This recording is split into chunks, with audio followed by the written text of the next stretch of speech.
Se cumplen 30 años de la llegada de los Kirchner a la gobernación de Santa Cruz. Sin embargo, aún conocemos muy poco sobre la matriz que dio origen al modelo.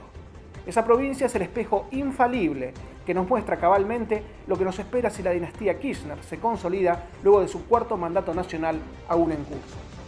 ¿Qué ocurriría en Argentina en el año 2033, por ejemplo, tras 3 eventuales décadas de los K en la Casa Rosada? ¿Sería máximo presidente con la reelección indefinida consagrada en una nueva Carta Magna reformada? ¿Existe un riesgo real de que se consuman en los próximos años una reforma judicial, una reforma electoral y también un cambio estructural de nuestro ordenamiento legal? ¿Se liquidará para siempre la democracia argentina tal cual la conocimos en los próximos años? Kirchner en 91 era ya el Kirchner que todos conocimos, un desmesurado, un autócrata, un tipo con cero vocación democrática, un tipo que no tenía ningún tipo de problema ni tuvo en destruir la amistad cívica en que se basa toda sociedad democrática moderna. Un reducido grupo de dirigentes con pocas luces administrativas, pero mucha audacia política, fue capaz de transformar un territorio extremadamente rico, un territorio con petróleo, con gas, con uranio, con oro, con carbón, con un extenso litoral oceánico, con joyas turísticas como el Calafate, como el Chaltén, con ríos torrentosos y con vientos huracanados, lo transformaron en la región del país con una serie de récords que son increíbles. Tome nota. Es la provincia con mayor proporción de suicidios de la Argentina, con mayor conflictividad social, con mayor contaminación ambiental, con mayor consumo de alcohol, con mayor índice de repitencia escolar, con mayor proporción de empleados públicos. Tiene 3 de cada 4 integrantes de la población económicamente activa trabajando para el Estado. El 75% de los santacruceños trabaja para el Estado. El 25% restante tiene comercios que viven de esos empleados. El trabajo privado es prácticamente nulo. Tiene la mayor cantidad de casos de corrupción de la República Argentina. Tiene la mayor proporción de villas de emergencia y barrios populares de nuestro país. Tiene la menor independencia de los poderes, especialmente el Poder Judicial, que vamos a analizar más adelante. Tiene una demolición institucional que derivó en una autocracia familiar hereditaria. Tiene inexistencia de la disputabilidad del poder, ya que se rompió para siempre el horizonte de alternancia en el poder. ¿En qué convirtieron a la provincia? Lograron los K, en su pago chico, como ocurre en Cuba, en Nicaragua o en Venezuela, que los más jóvenes emigraran para no repetir el fracaso económico y político de sus propios padres. Se cansaron. Se trocaron en apenas 30 años de historia las bondades de una comunidad con una amplia tradición de consensos en una suerte de gueto medieval en la actualidad, donde está casi prohibido el disenso. Desde la Casa Rosada y el Instituto Patria, cada acción diaria que practican tiene un único destino: transformar a la República Argentina en un feudo como Santa Cruz. El banco de pruebas y experimentación austral resultó tan efectivo como tenebroso. La materialización del panóptico de Michel Foucault a nivel nacional está en el año 2021 mucho más cerca de lo que imaginamos. Lo que quiere Cristina es ir a Santa Cruz y tiene previsto convertirse en la justicia con la reforma judicial. También reformas electorales para controlar absolutamente que no haya posibilidad de disputar el poder. Y por último, la reforma constitucional para que todos los derechos queden imposibilitados de tener un resguardo en la justicia y sea Cristina quien diga qué cuestión es justa y qué no. Repasemos. Vienen 3 jugadas clave. Primera jugada, ya está en curso: reforma judicial, para terminar con la Corte Suprema actual de Justicia, para desligarse de las causas de corrupción que ya están súper probadas. Segunda movida, reforma electoral. Van a transformar al sistema actual en una suerte de ley de lemas o neolemas, donde decenas de listas del Partido Justicialista y el Frente de Todos van a enfrentar a unas pocas listas de la oposición.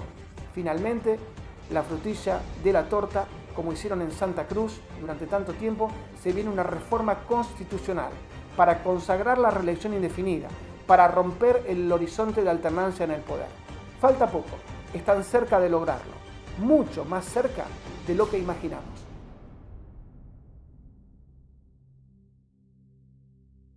Digo, Jorge, cuando uno ve lo que pasa en en Formosa, un feudo, una tragedia democrática en el sentido de la dependencia que tienen las personas que allí viven, la falta de posibilidad de manifestarte libremente como en cualquier democracia, una persona que se perpetúa en el poder, declaraciones juradas que no se abren. ¿Cómo se justifica eso? Todo eso se hizo en Santa Cruz ya. Tenemos el diario del lunes, pero no nos interesa leerlo. ¿Es posible que en pleno siglo XXI conozcamos tan poco sobre la provincia de Santa Cruz, este grupo social patagónico tan particular? La distancia entre Río Gallegos y Buenos Aires es enorme.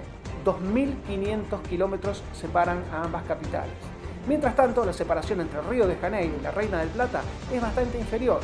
Menos de 2.000 kilómetros entre la ciudad maravillosa y la Reina del Plata. Por múltiples razones, a la dirigencia política argentina, económica, social y cultural, le interesó mucho más conocer singularidades de la cálida ciudad del carnaval que interiorizarse en cuestiones mucho más graves ocurridas en la gélida cuna de Néstor Kirchner. Extrapolado el experimento de Santa Cruz a todo el país, algunas de sus reglas son básicas. Néstor y Cristina siguieron una línea unidireccional que ordenaba que todo aquello que no se amolde al sistema de Santa Cruz debe ser rápidamente controlado o erradicado, finalmente exterminado. En el feudo patagónico no hubo lugar para la libertad de prensa. Las pocas voces críticas que han existido en los últimos 30 años fueron acalladas con dinero o por la fuerza.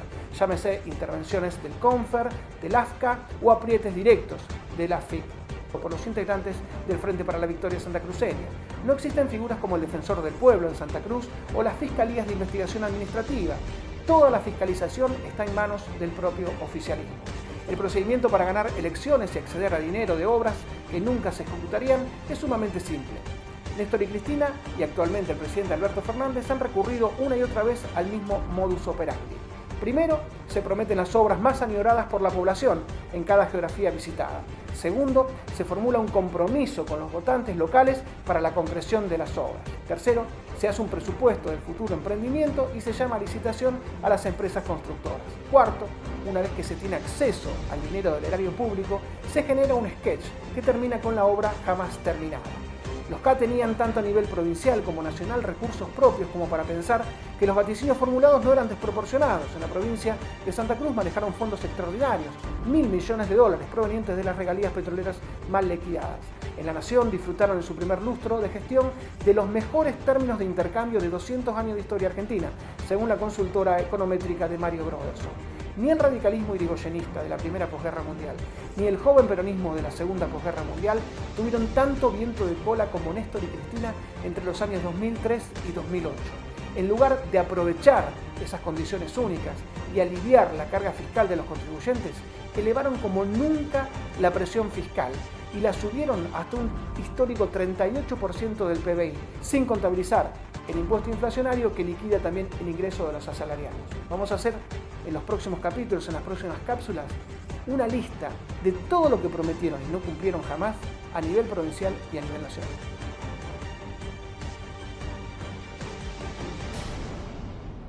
La energía. Los santacruceños tuvieron de manera histórica inconvenientes graves con la llegada de la electricidad a la provincia. Estuvieron fuera del sistema interconectado durante varias décadas. Néstor Kirchner cobró como gobernador un cargo especial a los usuarios de toda la Argentina para que se llevaran líneas de alta tensión hasta el sur de la Patagonia. Sin embargo, ese dinero acumulado, unos 500 millones de dólares, nunca se invirtieron en la provincia para tal fin. Fue la propia Casa Rosada quien debió pagar por una obra financiada a nivel domiciliario por los 24 estados subnacionales. La represa Barrancosa Condor Cliff, rebautizada como Kirchner-Zepernik, lleva ya varios años de construcción en manos de un consorcio chino. No han avanzado más allá de un 10%, apenas las obras civiles. Se trata de una mega construcción para la cual no existe siquiera un estudio acabado de impacto ambiental. La situación es muy delicada, ya que el río Santa Cruz debe su caudal a los deshielos y se podría alterar un equilibrio de un ecosistema demasiado complicado ya por el cambio climático, el calentamiento global y el efecto invernadero. El real costo de las obras es muy oscuro, ya que detrás de cada uno de los oferentes iniciales existía un operador de origen chino. Se trató de un clásico minué del kirchnerismo, donde existe un mismo cuerpo y distintas cabezas emergentes. Los valores estimados oscilan entre 3.000 millones de dólares y 9.000 millones de dólares.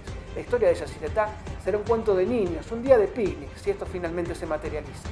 Por supuesto, los 1.000 puestos de trabajo directos prometidos siguen en veremos. Si tomamos en cuenta los incumplimientos a nivel del país, encontraremos un panorama desolador. El arquitecto Julio De Vido, exministro de Planificación, se cansó de vociferar en la provincia de Corrientes que iban a elegir la represa hidroeléctrica de Garaví. Esto nunca ocurrió. Luego, Neuquén le garantizó a los votantes locales que lo propio ocurriría con el gigante Chigüidos, que nunca tampoco se hizo. La adjudicación de las obras quedó en manos de extravagantes consorcios rusos, sin ninguna experiencia en nuestro país. A los votantes mendocinos se los corrió con varios juramentos sobre Portezuelo del Viento, otro de los grandes sueños incumplidos por los cuyanos. A los santafesinos y entrerrianos se les mostraban mapas y planimetrías de un eventual Paraná Medio, una mega construcción capaz de cambiar el ecosistema litoraleño. A Corrientes, Chaco, Formosa y Misiones se les aseguró que llegaría fluido desde Bolivia, gracias al gasoducto del noreste. La obra, que iba a costar más de $1.000 millones, no pasó de los 50 kilómetros de extensión, se llama Juana Azurduy. En esas 4 provincias siguen consumiendo garrafas muy costosas a nivel domiciliario. Las empresas que allí se radican saben que, además de la distancia con los centros más poblados del país, deben lidiar con una matriz mucho más onerosa que la que disfruta el resto de la Argentina, donde el gas es natural. En materia de carbón, un capítulo aparte merece la gigantesca estafa de la usina del ciclo combinado de Río Turbio. Costó más de $1.000 millones y nunca aportó 1 megavatio al país, a pesar de una rimbombante inauguración de campaña por parte de Cristina Fernández de Kirchner. No pasó de una típica mise en scène patagónica. Resumiendo, nada de todo lo vaticinado en los párrafos anteriores se materializó. Todo el dinero manejado se volcó al gasto corriente, el robo y la prebenda electoral. ¿Cambiaron su táctica en 2021 en pleno 4º mandato a nivel nacional? Para nada. El presidente Alberto Fernández prometió, acaba de hacerlo, en medio de la pandemia, que construiría un gasoducto de 2.400 kilómetros de extensión entre Vaca Muerta, en Neuquén, y Porto Alegre, en Brasil. Lo llamativo es que mientras anunciaba este nuevo delirio de 4ª generación, los noticieros nacionales informaban que los caños olvidados en el gasoducto del noreste habían sido vendidos como chatarra por varios intendentes kirchneristas de las provincias norteñas del país.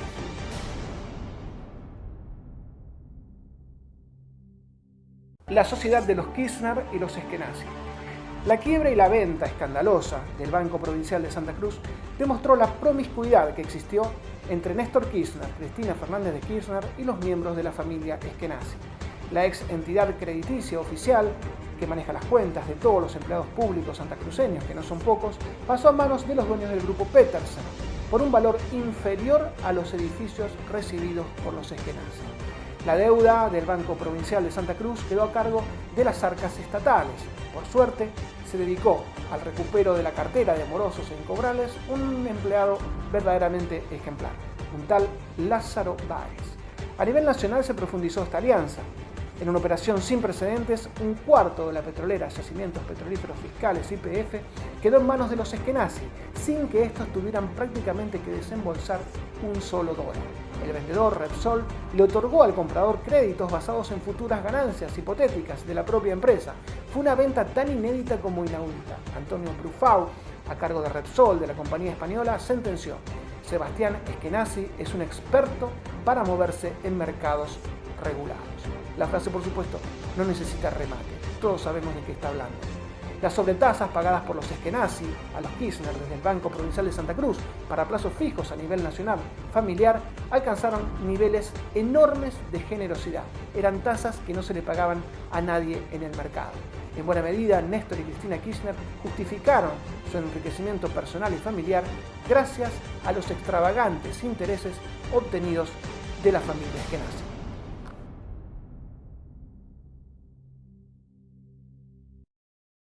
Las viviendas. En una geografía austral que llega a soportar registros de hasta 20 grados bajo cero y vientos huracanados de 80 km por hora, es inhumano vivir en casillas de madera, de chapa o de cartón en pleno siglo XXI. Sin embargo, a pesar de contar con cientos de millones de dólares depositados a nivel personal en bancos suizos, dinero de todos sus comprovincianos, eran paraísos fiscales que le daban altas tasas de interés, hasta el 8% pagaba la LIBOR en un año. Néstor Kirchner no fue capaz de erradicar los principales asentamientos de Río Gallegos y de Caleta Olivia. Se trata de los barrios populares, en el caso de la capital provincial de San Benito, detrás de la estación de autobuses, de la Marina, en terrenos de la Armada, y Vaciadero, en un sitio dedicado al relleno de basura domiciliaria. Lo propio ocurrió con la segunda ciudad más poblada, Caleta Olivia, donde también se sufre por la existencia de varios asentamientos irregulares. Para colmo, un acueducto nunca finalizado obliga a los caleteños, a los vecinos, a concurrir en plena cuenca petrolera a mendigar el vital elemento en camiones cisternas. Frenar el negocio privado de los dueños de esos camiones hidrantes en esa geografía parece hoy tan difícil como parar un tren con la mano. La obra para garantizar la llegada del vital elemento se erigió por primera vez en el año 1997, cuando fuera adjudicado el acueducto al Grupo Indano de Cristóbal López. La construcción falló una y otra vez a lo largo de los años debido a sucesivas roturas de las estructuras. El nuevo embuste consiste en la promesa de llevar agua pura hasta la cuenca petrolera desde el lago Buenos Aires, ubicado a cientos de kilómetros de distancia de ese sitio. Por su parte, en Argentina, el pomposo Plan Federal 1 de viviendas no pudo jamás ser terminado. Su continuación, el Plan Federal 2, no llegó siquiera a terminar la mitad de las casas prometidas. La Confederación de Constructoras Pymes de Argentina evalúa que el déficit habitacional de nuestro país para el año 2021 es de 4 millones de unidades, 1 millón más que cuando los Kirchner llegaron a la Casa Rosada en mayo del 2003. Las villas de emergencia ya suman más de 3.000 a nivel nacional. En la orgullosa ciudad autónoma de Buenos Aires, la Reina del Plata, se pasó del 4% de la población viviendo en asentamientos irregulares en el año 2003, con los Kirchner en el poder, al 8% en la actualidad. Se duplicó la cantidad de gente viviendo en villas de emergencia. Ninguna política nacional o regional, con excepción de la provincia de San Luis, pudo remediar este desastre. En lugar de censar a los más desfavorecidos, los Kirchner le dieron el manejo de las viviendas a organizaciones políticas afines como las Madres de Plaza de Mayo, con Sueños Compartidos, como Luis de Lía, con la Federación de Tierra y Vivienda, o como Milagro Sala, con la Tupac Amaru.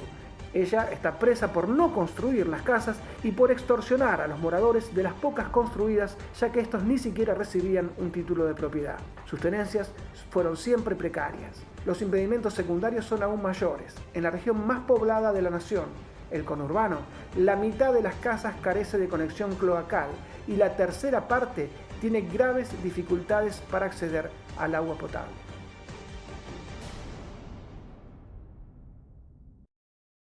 Puentes, rutas y túneles. La situación en las rutas, en manos de Néstor, Cristina y ahora Alberto Fernández, es impeorable, es decir, no podría ser peor. En Santa Cruz, desde el año 1991, hubo empresas de construcción favoritas de la corona que monopolizaron cada una de las iniciativas kirchneristas. Se colocaron cláusulas en los contratos que otorgaban puntos extras indescontables en favor de las firmas santacruceñas para impedir que jugadores foráneos pudieran intentar mojar la media luna en los pliegos locales. ¿Se construyeron o no las dobles cintas asfálticas prometidas? Claramente no se construyeron. Un escajero del Banco de Santa Cruz, el monotributista Lázaro Báez, quien vivía en una vivienda social y manejaba un viejo Ford Falcon, fundó 12 días antes de la llegada de Néstor Kirchner a la Casa Rosada, la famosa constructora Austral Construcciones, a pesar de no tener expertise, la más mínima expertise, en materia de construcción, una materia muy compleja. Con el correr de los años, Lázaro recibió adjudicaciones por más de 10.000 millones de dólares, pero nunca pudo terminar anhelos tan sencillos de concretar como los 80 kilómetros de autopista que separan Caleta Olivia en el norte de Santa Cruz con Comodoro Rivadavia en el sur de Chubut.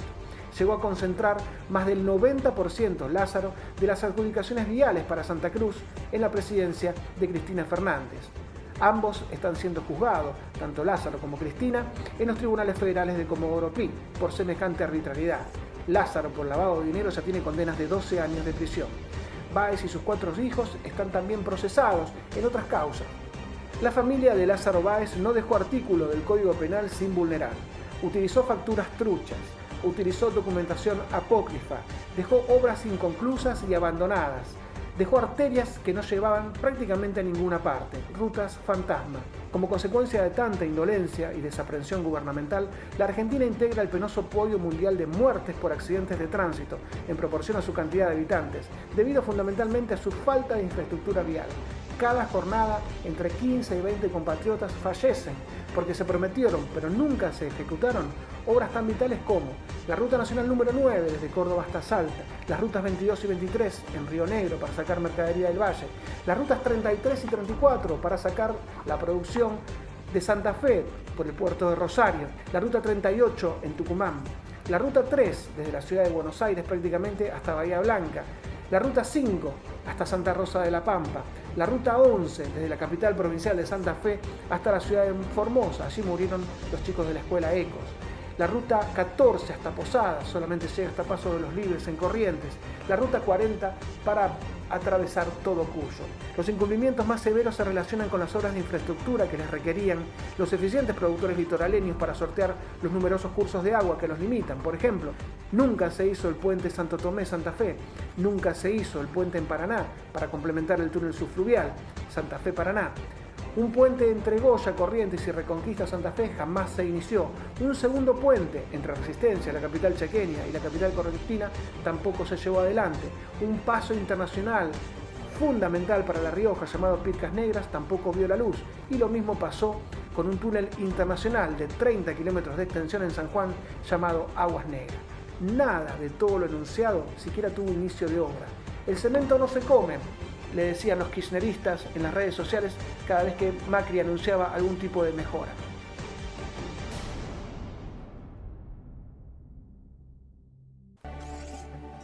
Como gobernador de Santa Cruz y luego como presidente de la Nación, Néstor Kirchner vaticinó decenas de veces la construcción del tren transpatagónico bioceánico. Se trataba de una mega iniciativa jamás concretada que le costó decenas de millones de dólares a la provincia de Santa Cruz y luego a la Nación.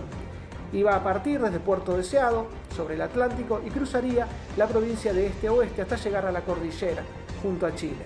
Lo prometieron durante un cuarto de siglo y le iba a cambiar la vida a localidades como Cañadón Seco, Pico Truncado, Las Heras, Piedra Clavada y Colo del Caique, entre otras. En la centenaria estación del tren que une Puerto Deseado con General Las Heras, se hizo este anuncio a toda orquesta. Se prometía una obra pública por 92 millones de pesos, casi 9 millones de dólares. Pensar que va a volver a pasar el tren por acá. Con esta decisión tuya, la verdad, que nosotros tenemos un pueblo santacruceño feliz de lo que va a pasar. 92 millones de pesos y no se hizo nada. No se arreglaron las vías, no arreglaron ni una locomotora, nada. Lo propio ocurrió con otra delirante idea de unir por vías férreas 260 kilómetros de distancia que separan Punta Loyola en el Atlántico con Río Turbio, cerca de Chile, Puerto Natales. Se soñaba con llevar carbón y también turistas hacia el polo minero, vecino al país trasandino. Las formaciones fueron presentadas pero nunca puestas en marcha. Esto se hizo en el año 2015, cuando Cristina ya dejaba la Casa Rosada. Risoriamente los vecinos bautizaron como Tren Fantasma a las antiguas 2 locomotoras y 4 vagones que permanecen hoy en 2021 estacionados en galpones de yacimientos carboníferos de Río Turbio. A nivel nacional el kirchnerismo calcó al pie de la letra esta forma de actuar, esta mentira, este sketch. Jugaron con el amor de vastos sectores sociales que tienen por las formaciones ferroviarias y por ello lanzaron una serie de delirantes promesas, como un tren bala a Rosario, un tren bala a Mar del Plata, un tren bala a Córdoba y también un tren bala a la capital mendocina. Visitaron con varios compromisos uno de los talleres de Pérez y Laguna Paiva en Santa Fe, Remedios de Escalada y Junín en Buenos Aires y la mega construcción, el mega taller de Tafí Viejo abandonado hace años en Tucumán. Soñaron con un tren rápido que uniría el aeropuerto internacional de Ezeiza con el centro de la capital, con la ciudad autónoma de Buenos Aires. Lo mismo ocurrió con un tren fantasma desde Retiro a Avellaneda. Jamás se pudo siquiera reponer el Gran Capitán, la histórica formación que partía desde Posadas, Misiones y finalizaba su recorrido en el barrio porteño de Chacarita. A la ciudad de Rosario se le prometió un anillo ferroviario para unir 50 kilómetros del complejo portuario, por donde sale la mitad de las exportaciones del país. Esto nunca ocurrió. Con la expresidenta chilena Michelle Bachelet se firmó un acuerdo para crear un tren binacional que uniría a la altura de Mendoza ambas geografías. Tampoco existe. Pero ninguna de las obligaciones enunciadas iba a ser saldada. En el área metropolitana de Buenos Aires, en el AMBA, debieron morir más de 50 pasajeros en 2011, en la tragedia de Once, para que reaccionaran y compraran por fin formaciones completas fabricadas en la República Popular China, en un acuerdo de singular opacidad. Varios exfuncionarios de la Secretaría de Transportes kirchnerista terminaron en la cárcel por la tragedia de Once, como Schiavi y también Ricardo Jaime. Ese ramal del Sarmiento debió ser soterrado entre los barrios porteños de Caballito y Liniers, de acuerdo a los compromisos que jamás se cumplieron. Por su parte, el ramal Roca debió ser electrificado hasta la capital provincial, hasta la ciudad de La Plata. Sin embargo, las rápidas formaciones que unen la estación de Constitución con esa capital debieron esperar hasta la llegada a la Casa Rosada del expresidente Mauricio Macri. Los Kirchner jamás cumplieron tampoco esa palabra empeñada. En la zona del noroeste del conurbano siguen esperando todavía en vano la electrificación para que sea más rápido el lento convoy del ramal San Martín, que es estratégico. Los anuncios sobre la creación de un subte en la ciudad de Córdoba no pasaron de un delirio del exsecretario de Transporte Ricardo Jaime, nacido justamente en Adocta, en la capital mediterránea. Ese mismo funcionario puso en marcha supervagones de doble piso para aliviar el cuello de botella que se genera en los ferrocarriles en las horas pico en Buenos Aires. Hoy lucen abandonados en distintas vías auxiliares del Sarmiento. Fueron decenas de millones de dólares arrojados a la basura. En el año 2021, sin ruborizarse por las cataratas de anuncios hechos en vano, los kirchneristas fueron por más y anuncian que un tren unirá nada menos que el puerto de Bahía Blanca con los yacimientos de Vaca Muerta. Que la inocencia nos valga.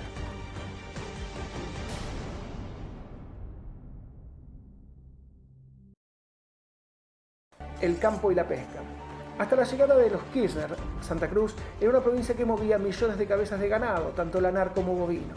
A pocos meses de asumir, la erupción del volcán Hudson derivó en un manto de cenizas que cubrió casi por completo la geografía sureña. Los ganaderos nunca pudieron recuperarse, se perdió un stock notable. Años más tarde, el nuevo magnate de la Patagonia, Lázaro Báez, compró por monedas gigantescas extensiones de tierra con acceso a lagunas aptas para la cría de ganado. Se llegó al extremo de bromear sobre un tema tan delicado. Argentina limita al este con Uruguay y Brasil, al norte con Bolivia y Paraguay, al oeste con Chile y al sur con las estancias de Lázaro Báez. A nivel nacional, la política hacia el sector ganadero fue demencial. Con la excusa de cuidar la mesa de los argentinos, se liquidó un stock de más de 20 millones de bovinos. La actividad quedó casi herida de muerte, no podían exportar y al mismo tiempo debían mal vender la carne al precio que se le ocurriera al secretario de Comercio por entonces, Guillermo Moreno. Aunque pocos lo recuerden, en 2003 el Frente para la Victoria anunció la derogación de las retenciones al campo. 5 años más tarde pusieron al país al borde de un enfrentamiento, de una guerra civil contra el campo, cuando trataron de imponer la llamada Resolución 125 de retenciones móviles. La ONCA, la Oficina Nacional de Control Comercial Agropecuario, se utilizó para extorsionar abiertamente a los productores con el fin de que se acerquen al oficialismo a cambio de subsidios. Los millones que manejaron en subsidios terminaron en manos de ignotos monotributistas, sin ninguna expertise en materia, por ejemplo, del trabajo de feedlots. Por otra parte, hay que destacar la depredación de la fauna ictícola en Santa Cruz. Fue brutal en los últimos 30 años. Las cuotas de captura en el litoral marítimo fueron año tras año las más gigantescas de la historia argentina, mientras Néstor Kirchner fue gobernador. Un empresario patagónico del sector, Raúl Cacho Espinosa, lo denunció lo que estaba ocurriendo a la dirigente Elisa Carrió del ARI por entonces, el 20 de enero del 2003, en plena campaña presidencial. 10 días más tarde, lo ejecutaron con un balazo en el pecho en la puerta de su casa, frente a su joven esposa. El killer reconoció que había sido contratado por los dueños de Conarpesa, los españoles Álvarez Castellano y Álvarez Cornejo. Ambos, padre e hijo, eran los más fuertes aportantes dinerarios del entonces Frente para la Victoria santacruceña. Luego, en Argentina, al poder disponer de toda la plataforma submarina del país, las cosas fueron mucho pero mucho peor. Flotas de pesqueros chinos y europeos liquidaron sin piedad el recurso ante un estado inerme que no contaba y no cuenta con submarinos, aviones costeros o barcos idóneos para controlar el saqueo. Al igual que lo que sucede con los hidrocarburos, con la minería y con el fuego, en materia de pesca todo se resuelve a declaración jurada. No existen cámaras de control a bordo de los navíos para monitorear que no se tiren especies económicas importantes como la merluza. Se privilegian siempre en las bodegas repletas los langostinos, que tienen un valor 10 veces superior. La actividad fue cuotificada. Se le dieron contratos por 25 años de extensión a las mismas compañías que en los años 90 habían sido acusadas por la fuerte depredación práctica de nuestros mares. Se llegó al ridículo de que la Armada chilena nos tuviera que avisar de la llegada de formaciones de decenas de pesqueros de la República Popular China. Ellos los detectan con avistajes y nosotros no desentendemos del problema. A principios de 2021 se llegó a prohibir el ingreso de barcos enviados por Estados Unidos para colaborar con el control de nuestras aguas. El control es completamente inexistente.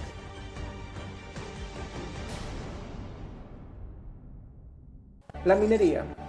En Santa Cruz, Néstor Kirchner permitió que las licitaciones petroleras fueran ganadas de manera sistemática por las compañías de Cristóbal López y Lázaro Báez. Al mismo tiempo, no se colocaron jamás caudalímetros para controlar los movimientos de crudos de las grandes multinacionales. Néstor Kirchner permitió como gobernador en los años 90 de Santa Cruz que YPF pasara a manos de la española Repsol. Fue el último primer mandatario de Estado subnacional en vender las acciones. La entonces empresa más grande de la Argentina solamente podía ser privatizada si se enajenaban el 100% de sus acciones. Los ibéricos desarrollaron en la Patagonia Austral una política suicida, perforando a distintas profundidades al unísono, secando los pozos en pocos años. Este saqueo motivó que algunas ciudades santacruceñas, como Cañadón Seco, por ejemplo, perdieran su horizonte productivo y se convirtieran en pueblos fantasmas. Néstor Kirchner mostraba ese proceso frenético y kamikaze como un logro en sus sucesivos mandatos. Al llegar a la nación, la audaz movida se perfeccionó. Un gigante que los europeos compraron en 15.000 millones de dólares como YPF fue reestatizado por Cristina y Axel Kicillof, ministro de Economía, a un valor que ya había caído a los 10.000 millones de dólares. YPF había perdido 5.000 palos verdes en pocos años en manos de los K. La empresa había sido succionada y depreciada. En 2021, el sueño del general Mosconi ya tenía un valor de apenas 1.000 millones de dólares, pero su patrimonio era negativo, ya que las deudas de YPF superaban los 6.000 millones de dólares. Al frente de YPF se destinó a Pablo González. Pablito fue siempre un alcahuete del matrimonio Kirchner, un personaje de poca monta santacruceño cuyo escasísimo expertise en materia de oro negro hace imaginar cuál será el margen de maniobra que tendrá. ¿Cómo lo hicieron? ¿Cómo lograron los Kirchner destruir tan rápido, en tan pocos años, una sociedad que llevó un siglo de vigencia? La misma simetría podría trazarse en otras actividades extractivas, como la minería del oro. Cerca de Puerto San Julián, la aurífera Cerro Vanguardia utilizó la mega minería a cielo abierto como modo de producción. Opera de manera simultánea en varias explotaciones subterráneas. En los últimos lustros registra múltiples denuncias por derrames de cianuro en canales de agua potable y también en terrenos. El consumo de líquido potable por parte de la minera alcanza límites irracionales para una geografía que es casi desértica. Compite directamente con la utilización para la ganadería y la actividad humana. A los daños ambientales se sumaron intoxicación de decenas de operarios por manipulación de sustancias peligrosas. Se llegó al colmo de no saber qué ocurrió con el hundimiento en el Atlántico del buque bautizado como Polar Miss. Era un barco chileno que zozobró frente a Santa Cruz, con varias toneladas provenientes de las minas cercanas a San Julián que jamás habían sido declaradas. En su primer mandato como presidente, Néstor Kirchner acordó fuertes lazos con holdings denunciados a nivel internacional por contaminación, como la Barrick Gold.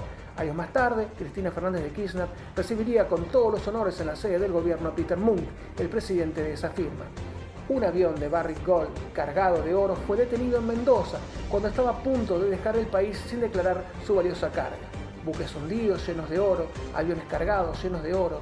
Todo se hace a declaración jurada, al igual que la pesca y que el petróleo y que el juego. Solamente vale la palabra de quien se lleva el dinero. Como se recordará, Cristina Fernández de Kirchner vetó la ley de glaciares que emanó por unanimidad del Congreso argentino.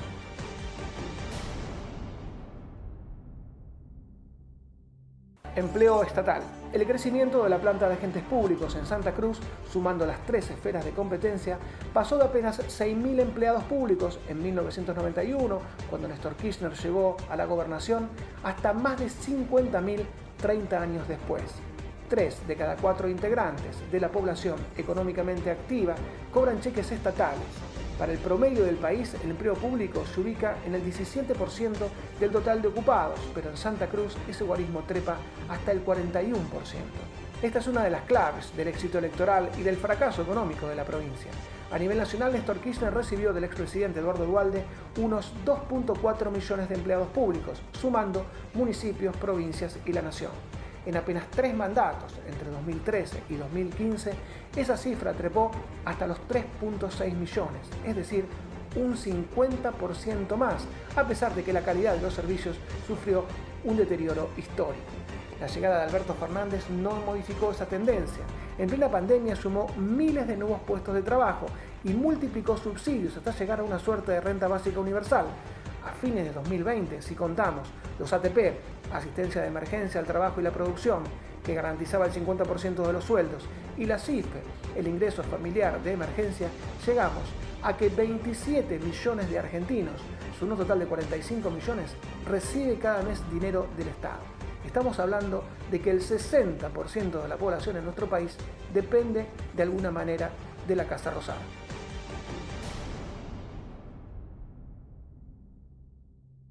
En Santa Cruz se registraron al menos una decena de reformas electorales a nivel provincial cuando los Kirchner manejaron la provincia. Se desnaturalizó por completo el sistema imperante. Primero, se impusieron los diputados por el pueblo, un invento para sumar legisladores en los sitios donde más empleados públicos habían designado. Segundo, la reelección indefinida del gobernador cambiaba todos los planes. Ellos podían quedarse para siempre. Tercero, la ley de lemas o doble voto simultáneo para presentar decenas de candidatos que tributan a una misma agrupación política vencía fácilmente a la oposición. Cuarto, se creó un sistema unicameral donde los K se aseguraron siempre los 2/3 de las bancas. Todo esto mezclado con una justicia electoral adicta al poder central y casi nulas garantías de transparencia. A nivel nacional no se materializó ninguno de los compromisos asumidos públicamente. Por ejemplo, la boleta única. Solamente rige en las provincias de Córdoba y Santa Fe. La Nación nunca la quiso adoptar. Jamás se eliminaron las listas sábana, como propusiera Gustavo Vélez, exministro de Interior en el año 2004. El tren fantasma de candidatos que se enganchan detrás de quienes impulsan las candidaturas sigue a la orden del día. Lo más grave, en 2021 se anunció la unificación posible de las PASO, las primarias obligatorias con las parlamentarias generales. En la práctica se trata de la imposición de una nueva ley de lemas o neolemas, donde múltiples candidatos del PJ y el kirchnerismo se sumarán para derrotar a la oposición. Basta el ejemplo de Santa Cruz. Alicia Kirchner perdió contra el radical Eduardo Costa, pero gracias a la ley de lema logró retener el sillón de Gregores. Llenarán los cuartos con listas propias, generando un sistema que desnaturaliza por completo los comicios. Cristina está asustada, sabe que con elecciones y sin reforma judicial su libertad pende de un hilo. Por eso, además, el gobierno no es que quiere diferir las pasos, no quiere elecciones, pero si hubiera elecciones, lo que intentan es desalentar, que no voten los argentinos residentes en el exterior, que las personas de mayor edad no vayan a votar porque se la llena de miedo, que los mayores de 70 queden desalentados y por último, armar todo un estratagema para que pueda haber irregularidades y para que el proceso sea maniado y en última instancia no registre enteramente la voluntad popular. Ha sido erradicada la ley de lemas de grandes distritos, como la provincia de Santa Fe, que tiene más de 3 millones de habitantes, pero se mantiene contra viento y marea en Santa Cruz. Esta provincia podría ingresar en el récord Guinness. Hay magistrados que son familiares de los propios gobernadores. Por ejemplo, la fiscal Romina Mercado es hija de la gobernadora Alicia Kirchner, la jueza Valeria López Leston, prima de Néstor Kirchner, el ex juez Santiago Lozada, sobrino político de Néstor Kirchner. Los fiscales críticos que terminaron perdiendo el trabajo en extrañas reformas judiciales fueron varios. Esto le ocurrió, por ejemplo, al doctor Eduardo Emilio Sosa, expulsado ilegalmente. 3 veces, en 3 fallos distintos, la Corte Suprema de Justicia de la Nación lo repuso en su cargo. Néstor Kirchner jamás cumplió la orden del máximo Tribunal de Justicia y el hombre tuvo que jubilarse. Un tribunal penal de alzada es unipersonal, desestima todas las causas contra funcionarios K.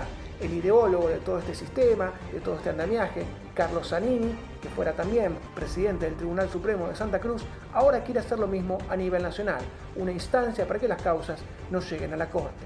A nivel nacional, a pesar de algunas derrotas circunstanciales, los K no cesan en su esfuerzo por disciplinar finalmente al Consejo de la Magistratura, a los jueces federales de Comodoro Pi y también a los integrantes de la Cámara de Segunda Instancia y Casación.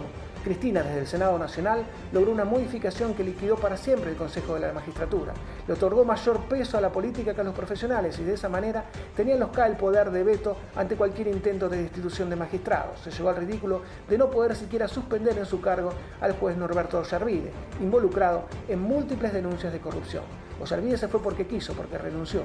Nunca se lo pudo echar. La llamada Comisión Asesora Veraldi, en referencia a que la encabeza nada menos que el abogado personal de Cristina Kirchner, está decidiendo la reformulación del máximo Tribunal de Justicia de la Nación para desnaturalizarlo por completo.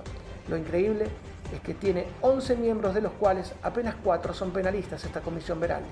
En un país con casi 50% de pobrezas y 2 de cada 3 chicos pobres, el kirchnerismo se apresta a aprobar una reforma judicial que creará decenas de nuevos juzgados. Los números del gasto son pavorosos. Se trata de decenas de millones de dólares anuales que van a ir a parar a la justicia. En 2021, el exministro de la Corte, Raúl Zaffaroni, convertido en un cruzado del kirchnerismo, auspició una salida muy original para los casos de corrupción. Debería, según su criterio, crearse una comisión de notables que determine en qué casos se produce el lawfare, es decir, en qué caso la justicia estuvo mal aplicada. Esta comisión diría quién queda libre y quién va preso.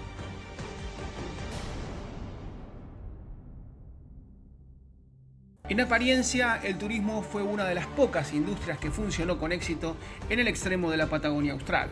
En Santa Cruz, de manera infructuosa, llovieron ideas para agregarle valor a la producción local. Por ejemplo, se imaginó un lavadero de lanas que no pasó del ensueño de los Kirchner, una planta refinadora de crudo que jamás vio la luz, otra promesa incumplida de los K, un complejo de plantas de procesamiento de pescados en la costa que hoy brilla por su ausencia luego de 30 años de administración del kirchnerismo. Todos los anuncios fueron utilizados de manera sistemática en cada una de las campañas electorales locales. Instalados en la Casa Rosada, los Kirchner repitieron su estrategia y deambularon por las 24 provincias manipulando los sueños productivos de cada región.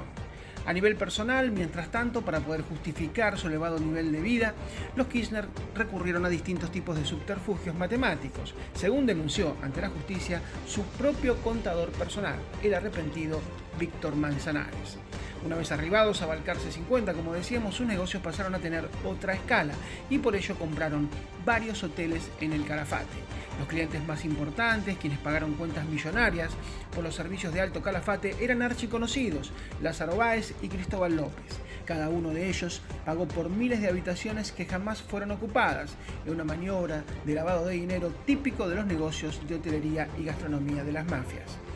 Agrava la situación lo ocurrido en el Hotel Los Sauces. El mismo fue alquilado, entre comillas, por 1.2 millones de dólares anuales, $100.000 por mes, una cifra imposible de recuperar en una temporada que dura apenas pocos meses. Quien pagaba todo esto era Juan Carlos Relats, el dueño de Rutas del Litoral, empresa a cargo de distintos corredores viales argentinos, siempre beneficiados por la generosidad de la lapicera de los Kirchner. Completa el cuadro el hecho de que algunos de los emprendimientos turísticos se erigieron sobre terrenos fiscales. Los Kirchner compraron terrenos de un ex aeropuerto en el Calafate por $50.000 y se lo vendieron a Cencosud por $2 millones pocos años después, sin practicarle mejora alguna. Evidentemente, compraron bastante barato. A través del apoderamiento de los terrenos fiscales, lograron hacerse dueños del pueblo, dueños de Calafate. Aerolíneas Argentinas, por su parte, una vez que se reestatizó, llevaba sus tripulaciones a los cuartos de los hoteles de Néstor y Cristina, particularmente al Alto Calafate. Ningún funcionario judicial encontró incompatibilidades o delitos en estas maniobras.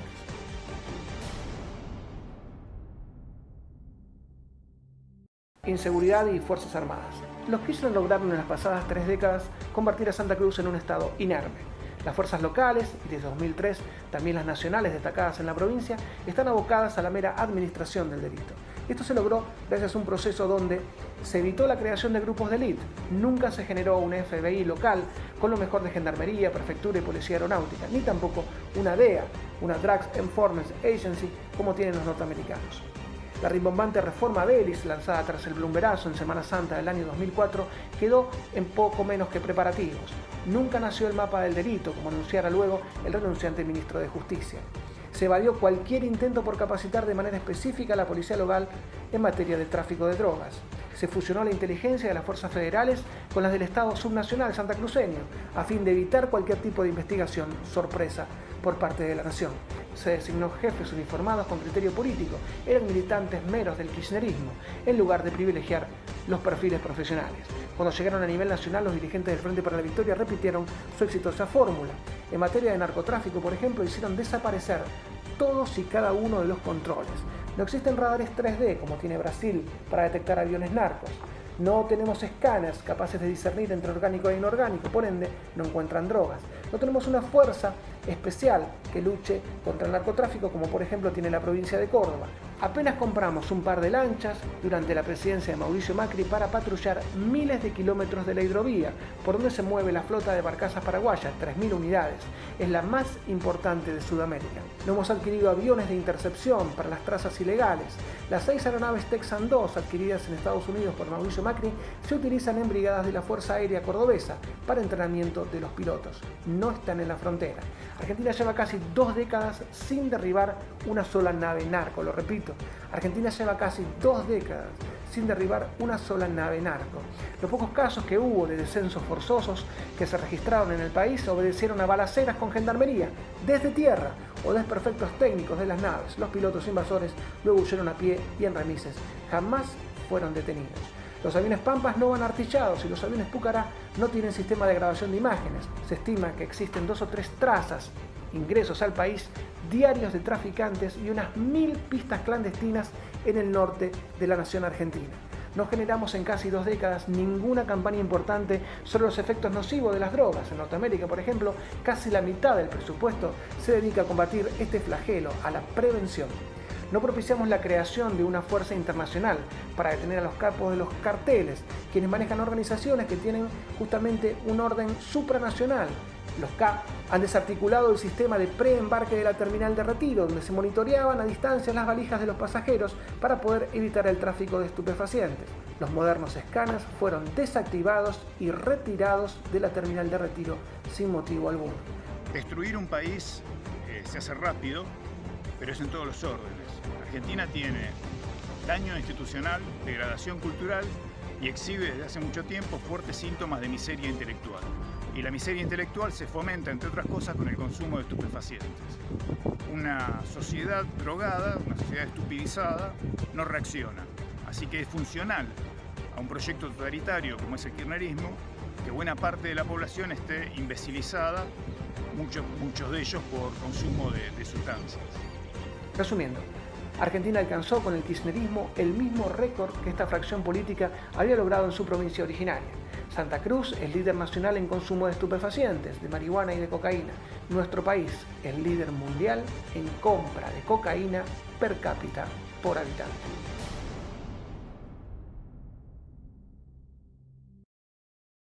Trata de personas. Quienes hayan visitado Santa Cruz en los años 90 con Néstor Kirchner como gobernador posiblemente se hayan escandalizado, porque en Río Gallegos, por ejemplo, se podía visitar cerca de la estación de colectivos centros de prostitución femenina legalizados. Un barrio entero dedicado al oficio más antiguo del mundo, al mejor estilo del Red Light District de Ámsterdam o Saint-Pauli en Hamburgo. Por un poco menos de glamour, a este conjunto de manzanas dedicadas al deleite de los prostituyentes se lo llamó Alaska, un diminutivo de a las casitas. El barrio no era más que un conjunto de viviendas sociales utilizadas abiertamente para la trata de personas. El común denominador de los K en su feudo austral fue la administración del delito, por lo que se toleraban todo tipo de irregularidades bajo la atenta mirada policial, ya que los uniformados estaban a cargo justamente de que no hubiera transgresiones. Con Néstor y Cristina a cargo del timón en Balcarce 50 se liberalizó como nunca la prostitución. Desde ANMAR, Asociación de Mujeres Meretrices de Argentina, se estima que existen más de 25.000 prostitutas solamente en Capital y Gran Buenos Aires. El número superaría las 80.000 si contabilizáramos todo el territorio nacional. Cruzando el Río de la Plata, muy cerquita, los uruguayos lograron encauzar la problemática gracias a la legalización de la actividad. Pero aquí nos enfrentamos a un gran inconveniente. Allá no se pagan coimas. Las cajas del juego, la droga, las proxenetas, la venta ilegal y el truchaje de marca de indumentaria generan en manos de los funcionarios del Frente para Todos una caja tan fenomenal que ya todo ocurre a plena luz del día, en veredas céntricas de ciudades del interior y de Capital Federal, y todo pasa ante la mirada de una sociedad que ha naturalizado la transgresión de las normas.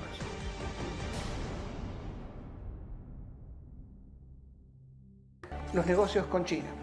Desde el sillón de Gregores en Santa Cruz y desde el de Rivadavia en Buenos Aires, los Kirchner apostaron a soluciones tan mágicas como infantiles para solucionar todos los problemas de infraestructura de la provincia y de la nación. En Santa Cruz, los fondos provenientes de las regalías petroleras mal liquidadas iban a servir para apalancar el desarrollo de una provincia con actividades primarias y turismo apenas. Nunca ocurrió, como ya hemos narrado. A nivel nacional hicieron lo propio con supuestas inversiones provenientes de la República Popular China.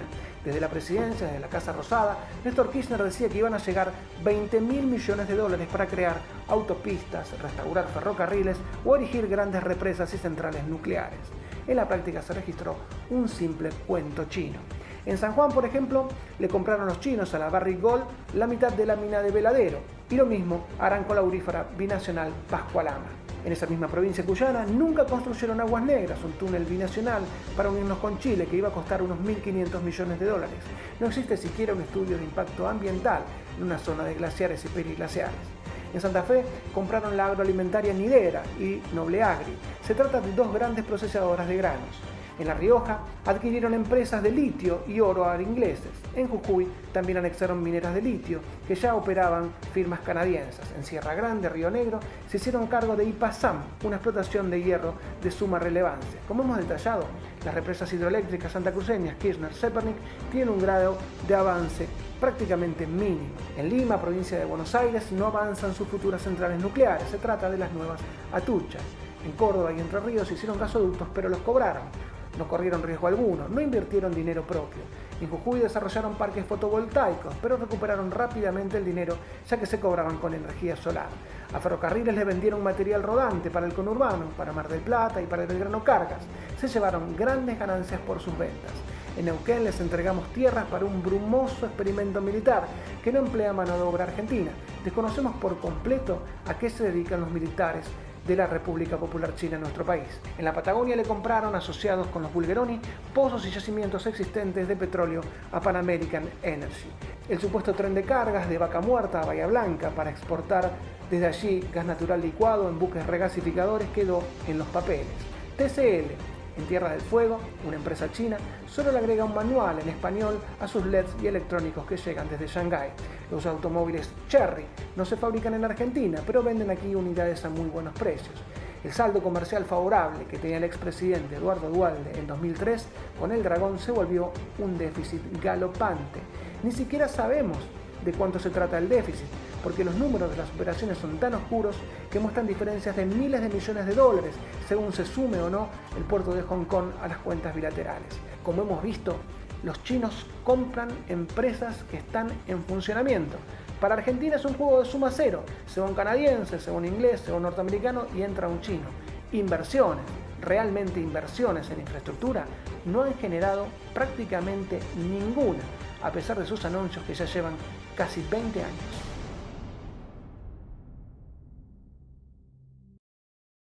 Cápsula final. Cada vez que los Kirchner quisieron apartarse del modelo delictivo de Santa Cruz, terminaron cometiendo grandes y graves errores. En 1909, por ejemplo, luego de las derrotas contra el Campo en el Congreso Nacional y contra Francisco de Narváez en las urnas, intentaron un camino distinto.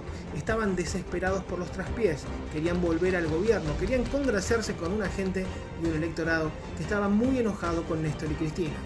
Entonces tomaron riesgos increíbles, impensados. Por ejemplo, decidieron uno de los mayores ilícitos de la historia de la televisión argentina. En el marco del programa Fútbol para Todos, hicieron que el Estado Nacional pagara $200 millones anuales a los clubes de la Asociación del Fútbol Argentino. También pagaron el trabajo de los técnicos de la televisión, las productoras como La Corte, Cautiva del Poder y los periodistas y locutores que participaban en las transmisiones.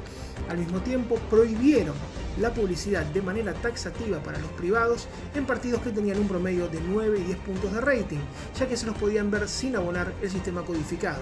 Eran partidos gratis. Cuando las marcas asociadas al fútbol pidieron ingresar, les dijeron: atención, por la puerta no. Toda la tanda es para hacer política, pero podrían ingresar por la ventana, de manera indirecta, a través de la cartelería LED, que había captado en esa época toda la atención de los campos de juego de la República Argentina. Concretamente, los Kirchner generaron a lo largo de 3.000 partidos de Primera División, de Nacional B y de la Selección Argentina de Fútbol, nada menos que 10 millones de segundos de publicidad no tradicional, de PNT, publicidad pirateada. ¿Cómo lo lograron? Muy simple.